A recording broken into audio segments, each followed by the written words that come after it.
بسم الله الرحمن الرحيم ومن الناس من يشري نفسه ابتغاء مرضات الله والله رؤوف بالعباد صدق الله وصدق رسوله النبي الكريم۔ سورہ بقرہ کی آیت نمبر 207 کی تلاوت آپ نے سماعت کی۔ ترجمہ سماعت فرمائیں۔ وَمِنَ النَّاسِ مَن يَشْرِي نَفْسَهُ ابْتِغَاءَ مَرْضَاتِ اللَّهِ، لوگوں میں ایک وہ شخص بھی ہے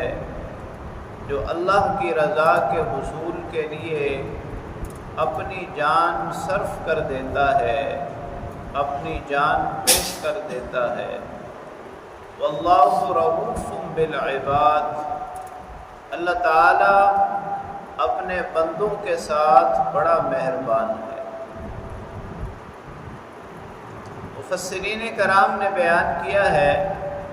کہ یہ آیت کریمہ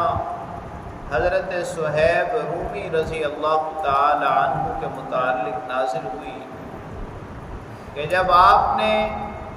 مکہ مکرمہ سے مدینہ منورہ ہجرت کا ارادہ کیا اور ارادہ کر کے نکلے تو راستے میں قریش مکہ نے آپ کو روک لیا، تو آپ نے ان کو مخاطب کر کے فرمایا کہ تمہیں معلوم ہے کہ میں ایک بہترین تیر انداز ہوں، جب تک میرے ترکش میں تیر ہیں میں تمہارے اوپر تیر برساتا رہوں گا، پھر جب تیر ختم ہو جائیں گے تو پھر تلوار سے تمہارا مقابلہ کروں گا، اور جب تک تم مجھ پر قابو کرو گے تمہاری بہت ساری لاشیں بچ جائیں گی، لہٰذا اگر تم مال چاہتے ہو تو میں تمہیں بتا دیتا ہوں کہ مکہ میں کہاں کہاں میرا مال ہے، جاؤ اور جا کر مال لے لو اور میرا راستہ چھوڑ دو۔ ادھر آپ یہ فیصلہ کر کے نکلے، ادھر اللہ رب العالمین نے